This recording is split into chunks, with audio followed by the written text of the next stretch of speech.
ಒಂದು ಸಂಜೆ ಮುಳುಗುತ್ತಾ ಆಕಾಶವು ರಕ್ತದ ಬಣ್ಣಕ್ಕೆ ತಿರುಗುತ್ತಿತ್ತು. ದೂರದ ಹಳ್ಳಿಯೊಂದರ ರೈಲ್ವೆ ಹಳಿಗಳ ಪಕ್ಕದಲ್ಲಿ ನಿಂತಿದ್ದ ಕಾವ್ಯಳ ಮೈಯನ್ನು ತಂಪಾದ ಗಾಳಿ ನಡುಗಿಸುತ್ತಿತ್ತು. ಕೈಯಲ್ಲಿ ಒಂದು ಹಳೆಯ ಹರಿದ ನೋಟ್ಬುಕ್ ಮತ್ತು ಕಣ್ಣಲ್ಲಿ ಬತ್ತಿ ಹೋದ ಕಣ್ಣೀರಿನ ಕಡಲು. ಕೇವಲ 26 ವರ್ಷದ ಆ ಯುವತಿಯ ಹಣೆಯಲ್ಲಿ ಕೆಲವೇ ತಿಂಗಳ ಹಿಂದೆ ಬೆಳಗಿದ ಸಿಂಧೂರ ಈಗ ಮರೆಯಾಗಿತ್ತು. ಕೈಯಲ್ಲಿದ್ದ ಗಾಜಿನ ಬಳೆಗಳು ಒಡೆದು ಚೂರಾಗಿದ್ದವು. ಜಗತ್ತು ಆಕೆಗೆ ವಿಧವೆ ಎಂದು ಮುದ್ರೆಯೊತ್ತಿ ಮೂಲೆ ಗುಂಪು ಮಾಡಿತ್ತು. 2 ವರ್ಷಗಳ ಹಿಂದೆ ಪ್ರೀತಿಸಿ ಮದುವೆಯಾಗಿದ್ದ ಅವಳ ಪತಿ ಪ್ರಕಾಶ್ ಒಂದು ಭೀಕರ ರಸ್ತೆ ಅಪಘಾತದಲ್ಲಿ ಕಣ್ಣು ಮುಚ್ಚಿದ್ದ. ಅಂದಿನಿಂದ ಕಾವ್ಯಳ ಬದುಕು ಕತ್ತಲ ಕೂಪವಾಗಿತ್ತು. ಆದರೆ ಅದಕ್ಕಿಂತಲೂ ಹೆಚ್ಚು ನೋವು ನೀಡಿದ್ದು ಸಮಾಜದ ಕ್ರೂರ ದೃಷ್ಟಿ ಮತ್ತು ಹಂಗಿನ ಮಾತುಗಳು.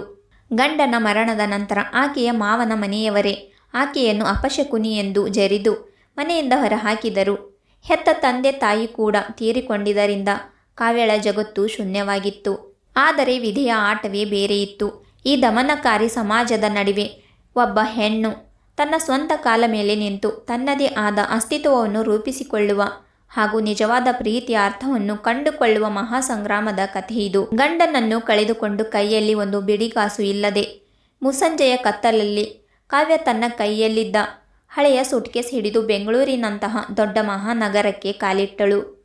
ಅಲ್ಲಿ ಅವಳಿಗೆ ಯಾರ ಪರಿಚಯವೂ ಇರಲಿಲ್ಲ. ದೊಡ್ಡ ದೊಡ್ಡ ಕಟ್ಟಡಗಳು, ವಾಹನಗಳ ಸದ್ದು ಮತ್ತು ಅಪರಿಚಿತ ಜನರ ಮಧ್ಯೆ ಆಕೆ ಅರೆಹೊಟ್ಟೆಯಲ್ಲಿ ದಿನ ಕಳೆಯಬೇಕಾಯಿತು. ಮೊದಲ ಕೆಲವು ದಿನಗಳು ಉದ್ಯೋಗ ಹುಡುಕುತ್ತಾ ಪಟ್ಟ ಪಾಡು ಹೇಳತೀರದ್ದು. ಎಲ್ಲಿಗೆ ಹೋದರೂ ಡಿಗ್ರಿ ಸರ್ಟಿಫಿಕೇಟ್ ಇದ್ದರೂ ನೀನು ಒಂಟಿ ಮಹಿಳೆ, ಗಂಡನಿಲ್ಲದವಳು, ನಿನ್ನನ್ನು ಕೆಲಸಕ್ಕೆ ಇಟ್ಟುಕೊಳ್ಳಲು ಆಗುವುದಿಲ್ಲ ಎಂಬ ತಿರಸ್ಕಾರದ ಮಾತುಗಳು ಮಾತ್ರ ಸಿಕ್ಕವು. ರಾತ್ರಿ ಕಳೆಯಲು ಸೂಕ್ತ ಆಶ್ರಯವಿಲ್ಲದೆ ಬಸ್ ನಿಲ್ದಾಣದ ಬೆಂಚಿನ ಮೇಲೆ ನಡುಗುತ್ತಾ ಮಲಗಿದ್ದ ರಾತ್ರಿಗಳು ಅತಿ ಹೆಚ್ಚು ನೋವು ನೀಡಿದವು. ಒಂದು ದಿನ ವಿಪರೀತ ಹಸಿವು ಮತ್ತು ಸುಸ್ತಿನಿಂದ ರಸ್ತೆಯ ಬದಿಯಲ್ಲಿ ಕುಸಿದು ಬಿದ್ದಿದಾಗ ಕಾವ್ಯಳಿಗೆ ಅದೇ ದಾರಿಯಲ್ಲಿ ಹೋಗುತ್ತಿದ್ದ ಸುಧಾಮೂರ್ತಿಯಂತಹ ಸರಳ ಹೃದಯದ ವೃದ್ಧೆ ಅನುಕಂಪ ತೋರಿದರು. ವೃದ್ಧೆ ತಂಗಿದ್ದ ವೃದ್ಧಾಶ್ರಮದ ಸಣ್ಣ ಕೋಣೆಯಲ್ಲಿ ಕಾವ್ಯಳಿಗೆ ಆಶ್ರಯ ಸಿಕ್ಕಿತ್ತು. ಅಲ್ಲಿಯೇ ಇದ್ದ ಒಂದು ಸಣ್ಣ ಪತ್ರಿಕಾ ಕಚೇರಿಯಲ್ಲಿ ಕಾವ್ಯಳಿಗೆ ಪ್ರೂಫ್ ರೀಡರ್ ಕೆಲಸ ಸಿಕ್ಕಿತ್ತು. ತಿಂಗಳಿಗೆ ಸಿಗುತ್ತಿದ್ದ ಅಲ್ಪ ಸ್ವಲ್ಪ ಸಂಬಳದಿಂದ ಆಕೆ ತನ್ನ ದಿನಗಳನ್ನು ಕಳೆಯುತ್ತಿದ್ದಳು. ಆದರೆ ಅವಳ ಗುರಿ ಅದಿರಲಿಲ್ಲ. ತನ್ನ ಬದುಕನ್ನು ತಾನೇ ರೂಪಿಸಿಕೊಳ್ಳುವ ದೊಡ್ಡ ಹಂಬಲ ಅವಳ ಒಳಗೆ ಕುದಿಯುತ್ತಿತ್ತು. ಕೆಲಸ ಮಾಡುತ್ತಿದ್ದ ಆ ಪ್ರಕಾಶನ ಸಂಸ್ಥೆಯ ಮುಖ್ಯಸ್ಥ ಸೂರ್ಯಪ್ರಕಾಶ್ ನಗರದ ಪ್ರಖ್ಯಾತ ಯುವ ಲೇಖಕ ಮತ್ತು ಉದ್ಯಮಿ. ಆತ ಅಷ್ಟೇ ಗಂಭೀರ, ನಿಷ್ಠುರ ಹಾಗೂ ಕೆಲಸದಲ್ಲಿ ಪರಿಪೂರ್ಣತೆಯನ್ನು ಬಯಸುವ ವ್ಯಕ್ತಿ. ಆರಂಭದಲ್ಲಿ ಕಾವ್ಯಳ ಕಡತಗಳನ್ನು ಪರಿಶೀಲಿಸಿದಾಗ ಅವಳ ನಿಖರವಾದ ಕನ್ನಡ ವ್ಯಾಕರಣ ಮತ್ತು ಬರವಣಿಗೆಯ ಶೈಲಿಯನ್ನು ಕಂಡು ಸೂರ್ಯ ಆಶ್ಚರ್ಯಚಕಿತನಾದನು. ಒಂದು ರಾತ್ರಿ ಕಚೇರಿಯಲ್ಲಿ ತಡರಾತ್ರಿವರೆಗೆ ಕೆಲಸ ನಡೆಯುತ್ತಿದ್ದಾಗ ಕಾವ್ಯ ತನ್ನ ಹಳೆಯ ನೋಟ್ಬುಕ್ನಲ್ಲಿ ಬರೆದಿದ್ದ ಕವನವೊಂದನ್ನು ಸೂರ್ಯ ಕಣ್ಣು ತಪ್ಪಿ ಓದಿದನು. ಆ ಸಾಲುಗಳಲ್ಲಿ ಅಡಗಿದ ನೋವು, ಏಕಾಂಗಿತನ ಮತ್ತು ಬದುಕಿನ ಮೇಲಿನ ಅಚಲ ನಂಬಿಕೆ ಸೂರ್ಯನ ಹೃದಯವನ್ನು ಸ್ಪರ್ಶಿಸಿತ್ತು. ಮರುದಿನ ಕಚೇರಿಯಲ್ಲಿ ಕಾವ್ಯಳನ್ನು ತನ್ನ ಕ್ಯಾಬಿನ್ಗೆ ಕರೆದು ಸೂರ್ಯ ನೇರವಾಗಿ ಕೇಳಿದನು. ಕಾವ್ಯ, ನಿಮ್ಮ ಬರವಣಿಗೆಯಲ್ಲಿ ಕೇವಲ ಅಕ್ಷರಗಳಿಲ್ಲ, ಜೀವವಿದೆ. ಎಷ್ಟು ಆಳವಾದ ನೋವು ನಿಮ್ಮ ಅನುಭವವೇ? ಕಾವ್ಯ ತಲೆ ತಗ್ಗಿಸಿ ತನ್ನ ಗಂಡನ ಸಾವು ಮತ್ತು ತಾನು ಅನುಭವಿಸಿದ ನರಕಯಾತನೆಯನ್ನು ಕಣ್ಣೀರಿನ ಮೂಲಕ ವಿವರಿಸಿದಳು. ಸೂರ್ಯ ಮೌನವಾಗಿ ಆಕೆಯ ಮಾತುಗಳನ್ನು ಕೇಳಿಸಿಕೊಂಡನು. ಆ ದಿನದಿಂದ ಸೂರ್ಯನ ಕಣ್ಣಿನಲ್ಲಿ ಕಾವ್ಯಳ ಮೇಲಿದ್ದ ಕೇವಲ ಉದ್ಯೋಗಿಯ ಗೌರವವು ಆಳವಾದ ಸಹಾನುಭೂತಿ ಮತ್ತು ಮಾನವೀಯತೆಯ ಪ್ರೀತಿಯಾಗಿ ಬದಲಾಗತೊಡಗಿತ್ತು. ಕಾವ್ಯಳ ಪ್ರತಿಭೆಯನ್ನು ಗುರುತಿಸಿದ ಸೂರ್ಯ ಆಕೆಯನ್ನು ಕೇವಲ ಪ್ರೂಫ್ ರೀಡರ್ ಆಗಿ ಉಳಿಸಿಕೊಳ್ಳದೆ ತನ್ನ ಸಂಸ್ಥೆಯ ಮುಖ್ಯ ಸಂಪಾದಕಿ, ಚೀಫ್ ಎಡಿಟರ್ ಹುದ್ದೆಗೆ ಪದೋನ್ನತಿ ನೀಡಿ ದೊಡ್ಡ ಜವಾಬ್ದಾರಿಯನ್ನು ಒಪ್ಪಿಸಿದನು. ಕಾವ್ಯ ಹಗಲಿರುಳು ಶ್ರಮಿಸಿ ಅತ್ಯುತ್ತಮ ಪುಸ್ತಕಗಳನ್ನು ಸಂಪಾದಿಸಿ ಕಂಪನಿಯನ್ನು ರಾಜ್ಯ ಮಟ್ಟದಲ್ಲಿ ಯಶಸ್ಸಿನ ಶಿಖರಕ್ಕೆ ಕೊಂಡೊಯ್ದಳು. ಅವಳ ಕೈಯಿಂದ ಸಿದ್ಧಗೊಂಡ ಬದುಕಿನ ದಾರಿ ಎಂಬ ಕಾದಂಬರಿಯು ಲಕ್ಷಾಂತರ ಪ್ರತಿಗಳು ಮಾರಾಟವಾಗಿ ರಾಜ್ಯಾದ್ಯಂತ ದೊಡ್ಡ ಸಂಚಲನ ಮೂಡಿಸಿತ್ತು. ಕಾವ್ಯಳ ಹೆಸರು ಈಗ ಸಾಹಿತ್ಯ ಲೋಕದಲ್ಲಿ ಗೌರವಯುತವಾಗಿ ಕೇಳತೊಡಗಿತ್ತು. ಸಮಾಜದಲ್ಲಿ ಯಾರೂ ಒಪ್ಪದ ವಿಧವೆ ಎಂಬ ಮೂಲೆಗುಂಪು ಮಾಡಿದ ಅದೇ ಹೆಣ್ಣು ಇಂದು ತನ್ನ ಸ್ವಂತ ಪರಿಶ್ರಮದಿಂದ ಸ್ವತಂತ್ರಳಾಗಿ ತಲೆ ಎತ್ತಿ ನಿಂತಿದ್ದಳು. ಆದರೆ ಕಾವ್ಯಳ ಯಶಸ್ಸು ಕೆಲವರಿಗೆ ಕಣಕುತ್ತಿತ್ತು.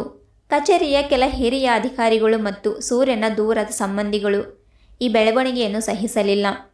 ಒಬ್ಬ ಅನಾಥೆ ಗಂಡ ತೀರ ಹೆಣ್ಣಿಗೆ ಸೂರ್ಯ ಎಷ್ಟು ಪ್ರಾಮುಖ್ಯತೆ ನೀಡುತ್ತಿದ್ದಾನೆಂದರೆ ಇದರ ಹಿಂದೆ ಏನೂ ಇದೆ ಎಂದು ಮಾತುಗಳನ್ನು ಆಡಲಾರಂಭಿಸಿದರು. ದಿನಗಳು ಕಳೆದಂತೆ ಸೂರ್ಯನ ಮನಸ್ಸು ಕಾವ್ಯಳ ಮೇಲಿನ ಪ್ರೀತಿಯಲ್ಲಿ ಆಳವಾಗಿ ಮುಳುಗಿತ್ತು.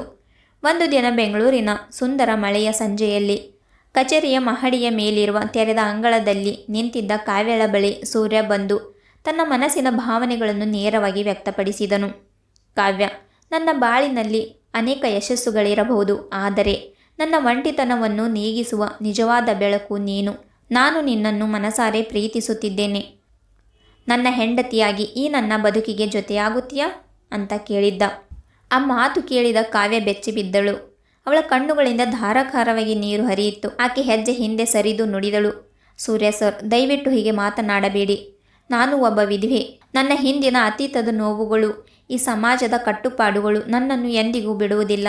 ನಿಮ್ಮಂಥ ಪ್ರತಿಷ್ಠಿತ ವ್ಯಕ್ತಿಗೆ ನನ್ನಿಂದ ಕಳಂಕ ಬರುತ್ತದೆ. ಇದು ಅಸಾಧ್ಯ. ಸೂರ್ಯ ಆಕೆಯ ನಡುಗುವ ಕೈಯನ್ನು ಗಟ್ಟಿಯಾಗಿ ಹಿಡಿದು ದೃಢ ಧ್ವನಿಯಲ್ಲಿ ನುಡಿದನು. ಸಮಾಜದ ಕಟ್ಟುಪಾಡುಗಳು ಮತ್ತು ಮೂಢನಂಬಿಕೆಗಳನ್ನು ಮುರಿಯಲು ನನಗೆ ಹೆದರಿಕೆ ಇಲ್ಲ. ಸಮಾಜದ ಕಟ್ಟುಪಾಡುಗಳು ಮತ್ತು ಮೂಢನಂಬಿಕೆಗಳನ್ನು ಮುರಿಯಲು ನನಗೆ ಹೆದರಿಕೆ ಇಲ್ಲ ಕಾವ್ಯ. ನನಗೆ ಮುಖ್ಯವಾದದ್ದು ನಿನ್ನ ಪ್ರೀತಿ ಮತ್ತು ನಿನ್ನ ಮುಖದ ನಗು ಮಾತ್ರ. ಈ ಸಮಾಜ ಏನು ಬೇಕಾದರೂ ಮಾತನಾಡಲಿ, ನನ್ನ ಪ್ರೀತಿ ಎಂದಿಗೂ ಬದಲಾಗುವುದಿಲ್ಲ ಅಂತ ಹೇಳಿದ್ದ. ಸೂರ್ಯ ಮತ್ತು ಕಾವ್ಯ ಮದುವೆಯಾಗಲಿದ್ದಾರೆ ಎಂಬ ಸುದ್ದಿ ಸೂರ್ಯನ ಕುಟುಂಬದವರ ಕಿವಿಗೆ ಮುಟ್ಟುತ್ತಿದ್ದಂತೆ ದೊಡ್ಡ ಬೆಂಕಿ ಹೊತ್ತಿಕೊಂಡಿತ್ತು. ಸೂರ್ಯನ ತಾಯಿ ಮತ್ತು ಹಿರಿಯ ಸಂಬಂಧಿಗಳು ಬಂಗಲಿಗೆ ನುಗ್ಗಿ ದೊಡ್ಡ ಗಲಾಟೆ ಎಬ್ಬಿಸಿದರು. ಸೂರ್ಯನ ತಾಯಿ ಕೋಪದಿಂದ ಕಿರುಚಾಡಿದರು, ನಮ್ಮ ಕುಲದ ಮರ್ಯಾದೆ ಏನು? ಊರಿನಲ್ಲಿ ನಮ್ಮ ಹಿರಿಯರ ಹೆಸರಿದೆ. ಬೇರೊಬ್ಬಳ ಹೆಂಡತಿಯಾಗಿದ್ದ ಗಂಡ ಸತ್ತ ಈ ಹೆಣ್ಣನ್ನು ನಮ್ಮ ಮನೆಯ ಸೊಸೆಯಾಗಿ ತರಲು ನಾವು ಎಂದಿಗೂ ಬಿಡುವುದಿಲ್ಲ. ಇದು ನಮ್ಮ ಮನೆತನದ ಅವಮಾನ ಅಂತ ಹೇಳಿದರು. ಮನೆಯಲ್ಲಿ ಆತಂಕದ ವಾತಾವರಣ ನಿರ್ಮಾಣವಾಯಿತು. ಕಾವ್ಯ ತಲೆ ತೆಗ್ಗಿಸಿ ಕಣ್ಣೀರು ಹಾಕುತ್ತಾ ಅಲ್ಲಿಂದ ಹೊರಡಲು ತನ್ನ ಸುಟ್ಕೇಸ್ ತೆಗೆದುಕೊಂಡಳು. ಆಗ ಸೂರ್ಯ ಸಿಡಿಲಿನಂತೆ ಎದ್ದು ನಿಂತು ಇಡೀ ಮನೆಯ ಗೋಡೆಗಳು ಪ್ರತಿಧ್ವನಿಸುವಂತೆ ಗಟ್ಟಿಯಾಗಿ ನುಡಿದನು, ಅಮ್ಮ, ಸಮಾಜದ ಮರ್ಯಾದೆ ಎಂದರೇನು? ಒಬ್ಬ ಅಸಹಾಯಕ ಹೆಣ್ಣಿನ ಬದುಕಿನಲ್ಲಿ ಬೆಳಕು ಚೆಲ್ಲುವುದಕ್ಕಿಂತ ದೊಡ್ಡ ಧರ್ಮ ಯಾವುದುಂಟು?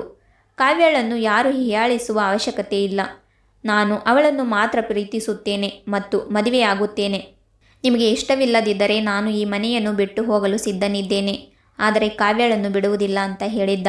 ಮಗನ ಆ ಅಚಲ ನಿರ್ಧಾರ ಮತ್ತು ಕಣ್ಣಲ್ಲಿ ಕಾಣಿಸಿದ ದೃಢತೆಯನ್ನು ನೋಡಿ ಸೂರ್ಯನ ತಾಯಿ ಮತ್ತು ಕುಟುಂಬದವರ ಅಹಂಕಾರ ಕರಗಿ ಹೋಯಿತು. ಯಾರು ಏನು ಮಾತನಾಡಲಾರದೆ ಮೌನವಾದರು.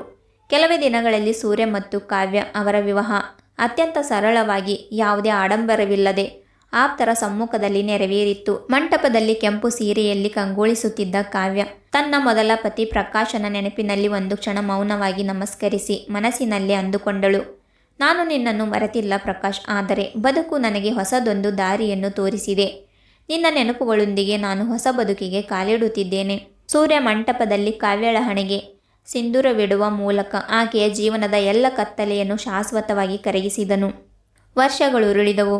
ಕಾವ್ಯ ಈಗ ಕೇವಲ ಒಬ್ಬ ಹೆಂಡತಿಯಾಗಿರದೆ ರಾಜ್ಯದ ಅತ್ಯಂತ ಹೆಸರಾಂತ ಮಹಿಳಾ ಸಾಹಿತಿ ಮತ್ತು ಪ್ರಕಾಶಕಿ ಆಗಿ ಹೊರಹೊಮ್ಮಿದಳು. ಅವಳು ಬರೆದ ಕಣ್ಣೀರಿನಿಂದ ಕಿರೀಟದವರೆಗೆ ಎಂಬ ಹೊಸ ಕಾದಂಬರಿಯು ದೇಶಾದ್ಯಂತ ಅಪಾರ ಮೆಚ್ಚುಗೆ ಗಳಿಸಿತ್ತು. ಸಮಾಜದಲ್ಲಿ ವಿಧವೆ ಎಂಬ ಹೀಯಾಳಿಸಲ್ಪಟ್ಟ ಅದೇ ಹೆಣ್ಣು ಇಂದು ಲಕ್ಷಾಂತರ ಮಹಿಳೆಯರಿಗೆ ಸ್ಫೂರ್ತಿಯ ದೇವತೆಯಾಗಿದ್ದಳು. ಸಂಜೆ ವೇಳೆ ತಮ್ಮ ಸುಂದರ ಮನೆಯ ಬಾಲ್ಕನಿಯಲ್ಲಿ ಕುಳಿತು ಸೂರ್ಯನ ಭುಜದ ಮೇಲೆ ತಲೆಯಿಟ್ಟು ಸೂರ್ಯಾಸ್ತವನ್ನು ನೋಡುತ್ತಿದ್ದ ಕಾವ್ಯ ನಸುನಕ್ಕು ನುಡಿದಳು, ಸೂರ್ಯ, ದೇವರು ನಮ್ಮಿಂದ ಎಲ್ಲವನ್ನು ಕಿತ್ತುಕೊಳ್ಳುತ್ತಾನೆ ಎಂದುಕೊಳ್ಳುತ್ತೇವೆ, ಆದರೆ ನಾವು ಧೈರ್ಯಗುಂದದೆ ಹೋರಾಡಿದರೆ ನಾವು ಕಳೆದುಕೊಂಡದಕ್ಕಿಂತ 100 ಪಟ್ಟು ಹೆಚ್ಚಿನದನ್ನು ಸರಿಪಡಿಸಿ ನೀಡುತ್ತಾನೆ. ಸೂರ್ಯ ಆಕೆಯ ಮುಖವನ್ನು ಮುದ್ದಾಡಿ ನುಡಿದನು, ಪ್ರತಿಯೊಂದು ಕತ್ತಲೆಯ ರಾತ್ರಿಯ ನಂತರವೂ ಒಂದು ಸುಂದರವಾದ ಹೊಸ ಬೆಳಕು ಇದ್ದೇ ಇರುತ್ತದೆ ಕಾವ್ಯ. ಕಣ್ಣೀರಿನಿಂದ ಆರಂಭವಾದ ಆಕೆಯ ಜೀವನದ ಕತೆ ಕೊನೆಗೂ ನಗು ಮತ್ತು ಪ್ರೀತಿಯ ವಿಜಯದೊಂದಿಗೆ ಸಾರ್ಥಕತೆಯನ್ನು ಕಂಡುಕೊಂಡಿತ್ತು. ಬದುಕು ಎಂದಿಗೂ ಇಲ್ಲಿಗೆ ಕೊನೆಯಾಗುವುದಿಲ್ಲ. ಛಲವಿರುವಲ್ಲಿ ಗೆಲುವು ಸದಾ ಜೊತೆಯಲ್ಲಿರುತ್ತದೆ ಎಂಬ ಶಾಶ್ವತ ಸಂದೇಶವನ್ನು ಆಕೆಯ ಬದುಕು ಲೋಕಕ್ಕೆ ಸಾರಿತ್ತು. ಸ್ನೇಹಿತರೆ, ಕತೆ ಇಷ್ಟ ಆದರೆ ಲೈಕ್, ಶೇರ್, ಸಬ್ಸ್ಕ್ರೈಬ್ ಮಾಡಿ. ಮತ್ತೆ ಸಿಗೋಣ ಇನ್ನೊಂದು ಕಥೆಯೊಂದಿಗೆ.